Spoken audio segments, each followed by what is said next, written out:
Chapter 1. Dorian Redthorn stepped out of the limousine onto Central Park West and buttoned his suit jacket, cursing his father from here to hell. The wretched cunt couldn't have chosen a less convenient time to die. "I'm so sorry, Mr. Redthorn." His driver, who'd remained silent behind the privacy window the entire 2-hour trip, shut the car door and lowered his head. For the loss. The loss. Dorian glanced at his watch. Ash clung to his jacket sleeve, a stark smudge against the fine black wool. He stared at it, unblinking, figuring he ought to feel some way about it. The ash, the condolences, the fact that he'd spent the last 2 days presiding over the interment of a man who'd dominated his life for 2.5 centuries.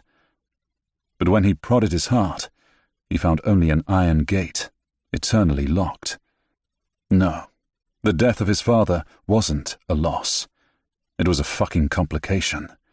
One Dorian and his brothers had just inherited, along with a sizable estate and a list of adversaries that stretched round the globe, every last one of them doubtlessly celebrating the demise of the Redthorn Vampire King. Among the cursed and the damned, good news always travelled fast. He erased the ash with his thumb. "Thank you, Jameson. I'll phone you after the auction." With a curt nod, Jameson returned to his post in the driver's seat, leaving Dorian in the company of thoughts so black they threatened to swallow the setting sun. It was the city itself that saved him, soothing him with its autumn heartbeat as he walked alongside the park. 2 sleek chocolate-brown horses trotted by, pulling carriages full of gaping tourists, and Dorian gave them a wide berth. Unlike humans, horses instinctively distrusted vampires, which was unfortunate. He'd always loved the creatures as a boy, and he missed riding them. Now their sharp, pungent odour mingled with the sweet smell of honey-roasted peanuts from a nearby cart, reminding him of simpler times. But as much as the English countryside remained in his blood, New York had been his home for more than 200 years, and now, with his father gone, the city was his to rule, his to command. It should have thrilled him, but the feeling burning through his veins wasn't power or freedom. It was dread. Crossing Central Park West, he made his way toward the Salvatore, the exclusive apartments where tonight's auction would take place.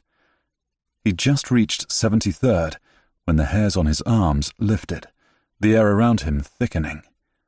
He scented it immediately, a putrid mix of sweat, sulphur, and desperation that could only mean one thing: sodding fucking demons.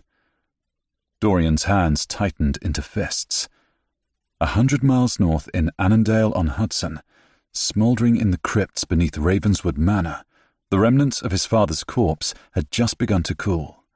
Yet here in the city, the immortal enemies of House Redthorn were already pressing their advantage. His gut rolled once more at the stench, a final warning before a pair of lesser demons slithered out from a bus idling several paces ahead. Their presence in Manhattan was a direct violation of the Shadow Accords, but the demons were about to commit a crime even more egregious than trespassing. A human male trailed them like a puppy. Again Dorian checked his watch. If he arrived at the auction after the bidding began, they'd refuse him entry.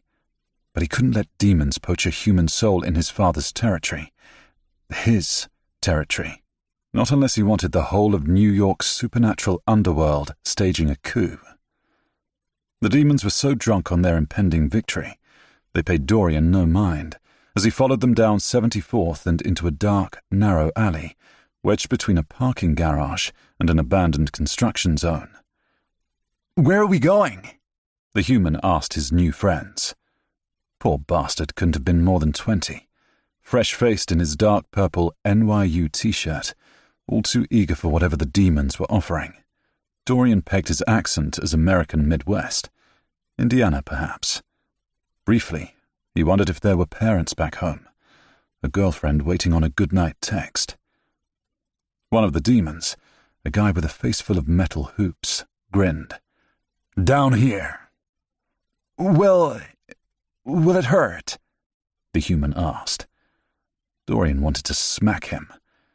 No, selling your soul is a real pleasure. Bloody idiot. Most humans didn't know about the supernatural races that walked among them, and the few that did either made peace with it and kept their heads down, tried to hunt them to extinction, or convinced themselves they could use a supernatural being's power to shortcut their way to riches and glory. In Dorian's experience, the latter camp never read the fine print. Hurt! The other demon laughed, his long white blonde hair floating over his shoulders like a ghost. He tossed an arm around the human as if they were best mates. Not for a good 10 years. Blondie led the guy deeper into the alley, leaving Metalhead to stand guard near the construction site's dumpster. Dorian waited for cover from the sound of a passing ambulance, then approached Metalhead with a friendly smile. Pardon me, could I trouble you for a... He slammed his fist into the demon's jaw, then hauled him close, sinking his fangs into his neck before the bastard could conjure his deadly demonic hellfire. Demon blood slid down his throat, saccharine and terrible, like burned sugar poured over hot rubbish. The rancid taste made Dorian's eyes water, everything in him begging him to retreat. But his hunger made it impossible. Like a living, breathing entity, it took over, stripping Dorian of all humanity, of memory, of understanding. In these brief but bloody seconds, he was nothing but a predator devouring his meal, the demon twitching helplessly in his arms. The only thing that prevented Dorian from killing him outright, from killing any demon, was the threat of possession. Demonic entities could be banished to hell, but only by a skilled witch. If a demon's physical body died, the entity itself would slide into the closest available human host, a fate to which Dorian wouldn't condemn his worst human enemy, let alone an innocent moron in an NYU shirt. When Dorian sensed the demon's heartbeat slow to an acceptably near-death rhythm, he unlatched from the artery and turned the limp body around, holding it face out like a shield as he moved down the alley. Tucked away in the shadows, Blondie muttered his ancient incantations, ready to slice the human's hand and finalize the blood deal. The smell of brimstone hung heavy in the air. The ritual was nearly complete. I believe you dropped something, Dorian announced, then shoved Metalhead into the surprised arms of his mate. In a blur of speed no demon could match, he rushed forward and slammed them both against the bricks, biting into Blondie's artery and draining him with an efficiency born of centuries of practice. Thoroughly weakened and teetering on the precipice of death, the demon slid to the ground in a quivering, moaning heap. The quick pattering of another heartbeat caught Dorian's attention, and he turned to find the human gaping at him, pale and shocked. In the frenzy of the feed, he'd almost forgotten about the little twat. Well, anything to say for yourself? Dorian wiped the blood from his lips, scowling at the taste. I needed tuition money, and... He swallowed hard, fingers trembling as he fished out his wallet and handed it over. Take it. Just don't hurt me. If Dorian hadn't just fed, his predatory instincts would have kicked in, and this snivelling man-child would be an easy dinner, much more flavorful than the demon's. As it was, he looked about 30 seconds from pissing himself. Oh, for fuck's sake! Dorian snatched the wallet, sparing a brief glance at the driver's license inside. Jonathan Brainard of Tipton, Indiana. He'd just turned 18. Old enough to consent, young enough to give up his best years as a slave of hell. Dorian retrieved his platinum money clip and stuffed it into the wallet, handing it back to the kid with a deadly glare. Return home, Johnny, he said smoothly, the kid's pupils dilating as the vampire compulsion took hold. Forget this happened. Whatever darkness led you to bargain with demons, that path is closed. You've got a new lease on life. Dorian dismissed him with a wave of his hand. Run along. Still shaking, the guy turned and vomited, narrowly missing Dorian's shoes. Then he took off, stumbling into the sunlit street and out of sight. "You're welcome," Dorian grumbled. "Dumpster diving, brother?" A voice taunted from behind, achingly familiar, supremely irritating. "What will the neighbours think?" "Malcolm," Dorian cursed under his breath. "How long have you been standing there?" "Long enough to hear the speech. Nice touch, that bit about a new lease on life." "I've been working on the pitch." Dorian tried to hold fast to his annoyance, but his heart betrayed him, and a genuine smile spread across his face as he turned to take stock of the man before him, a man he hadn't seen in 5 decades, who now stood tall and confident, with piercing golden eyes and smooth, tanned skin that made him look even younger than Dorian remembered. "New Orleans favors you, brother." They'd all come to America together, but unlike Dorian, Malcolm preferred the languid pace of the South to the rapid-fire beat of New York. Yet news of his father's demise had brought him home, as Dorian knew it would. Malcolm returned the smile and stepped closer, but the brothers didn't embrace. Too much time had passed. Too many old wounds lingered for either to allow such easy affections. "You needn't have made the trip," Dorian said. "Father's attorneys will ensure the assets are transferred equitably." "So it's true. He's dead." It wasn't a question, and the minuscule twitch of an eyelid, an old towel, was all the emotion Malcolm revealed. "I'd prefer to keep Ravenswood," Dorian continued, sparing them both the trouble of sorting out their feelings. "I'm prepared to buy it outright, but if you've got your heart set on any of Father's artwork or antiques, we can discuss an alliance." Dorian raised an eyebrow. Straight to the point, then. "Now that Father's gone," Malcolm continued, "the Covens will expect us to consolidate power with one of the other greater vampire families. Have you considered our options?" Our options? Dorian nearly laughed. Malcolm hadn't set foot in this city in 50 years, hadn't spoken with him or their father in just as long. But here he was, picking up the endless game of political manoeuvring as if he'd never left Ravenswood. Rather than dig that dead horse out of the ground for another beating, Dorian said simply, "I've got everything under control." "Yes, I can see that." Malcolm towed the twitching blonde body sprawled on the ground between them. "How long until these sods are back on their feet, looking to set your cock on fire?" 15 minutes, maybe 20. Dorian scanned the alley again, hoping the human had truly fled. "Though it's not my cock I'm worried about." Hellfire was one of the few methods guaranteed to kill vampires, and demons were especially fond of burning them alive from the inside out. It was a brutal way to go. No respite from the flames as they consumed every ounce of flesh, blood and bone inside. Without a witch to perform a banishment, a vampire's only advantage against a demon was speed. Most low-level demons couldn't conjure the fire fast enough to outpace a charging vampire. But some could. And those odds, however minuscule, were enough to earn demons the title of immortal enemy. Malcolm crouched down to inspect the bodies, tugging down their shirt collars to reveal the telltale brands on their sternums, marks that bonded all demons to a particular crew. "Cortelli," Dorian guessed, trying to recall the names of the lesser demon crime families, most of whom occupied territory in Brooklyn and Queens. "Adamson. Surely Denton's underlings know better than to test a vampire king so soon after a family tragedy." The unmitigated string of curses that escaped Malcolm's lips sent a bolt of ice to Dorian's gut. None of his guesses had been right, which left only one option. The worst one.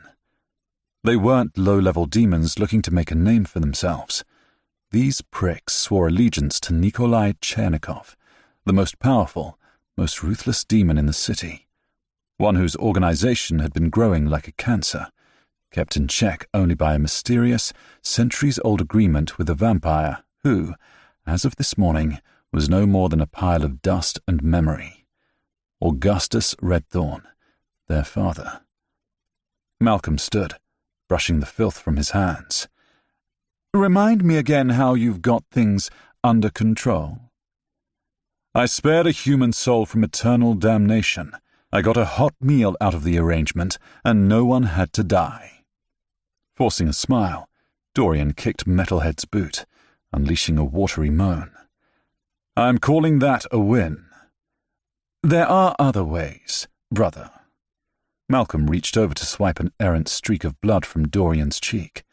"Legal, consensual ways that don't involve provoking enemies." He licked the blood from his thumb, then grimaced. "Ways that don't taste like utter shite." Dorian turned away from the unwanted touch, as well as the unwanted lecture. "Not for me, there aren't." It may have taken him a few centuries, and more nightmares than he could count to learn the lesson, but now it was as firmly embedded in his psyche as his own name. He didn't feed on fresh humans for the same reason he didn't fall in love. Dalliances with both had made him weak and stupid, mistakes he wouldn't make again. Foul as it was, fresh demon blood offered the same nourishment as its human counterpart, without the nasty side effects: arousal, euphoria, complete and utter obsession. Just thinking about it sent Dorian's mind into a dangerous spin. He closed his eyes and took a deep breath.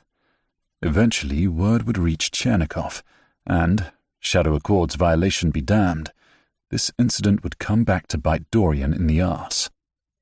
But that was a problem for another night.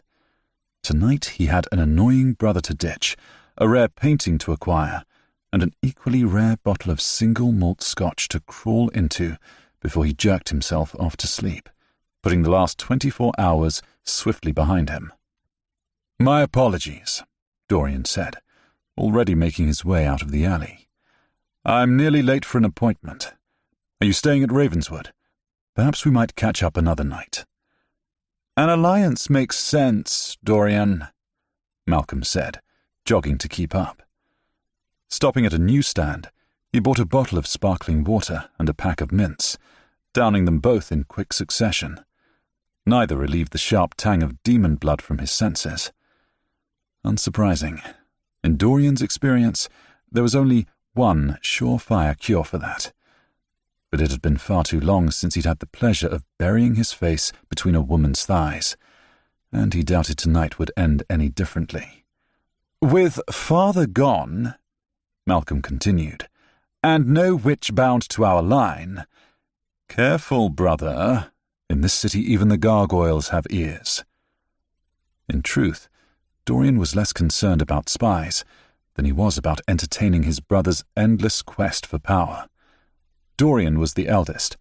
These decisions were his to command or ignore as he saw fit.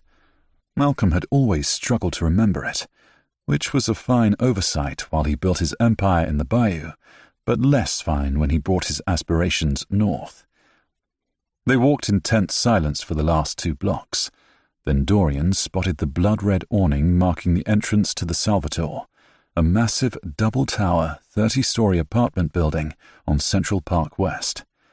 The auction would take place in the penthouse, with the bidding set to begin in half an hour, and he definitely needed a drink first.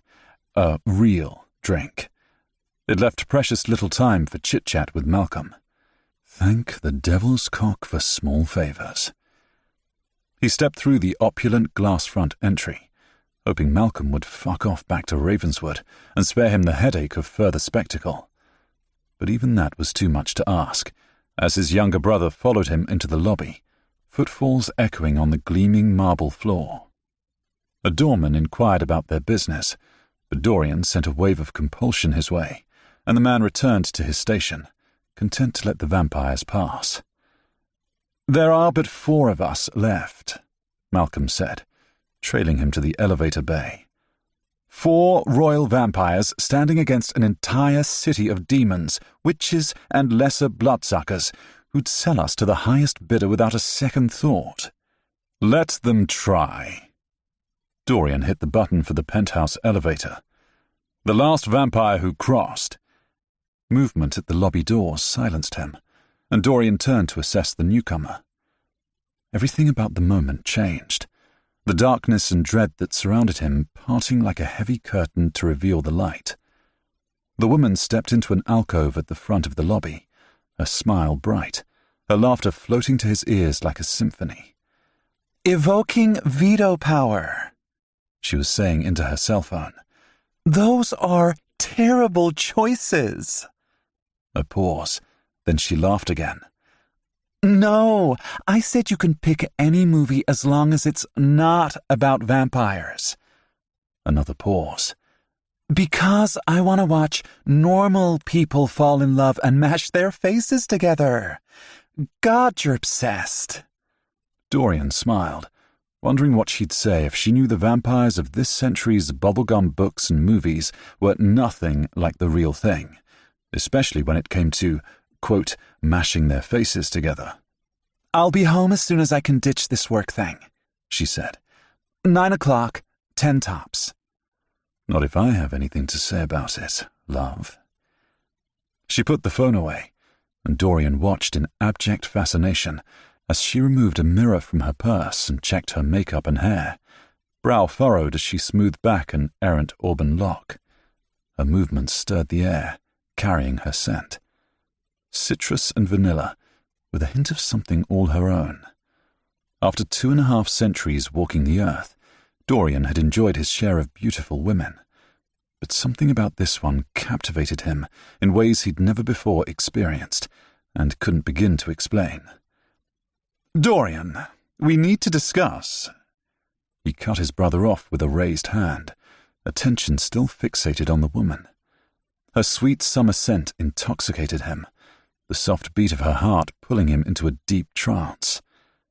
As she walked across the lobby to the elevators, ignoring the now docile doorman, their gazes met and locked for a beat. 2, 3.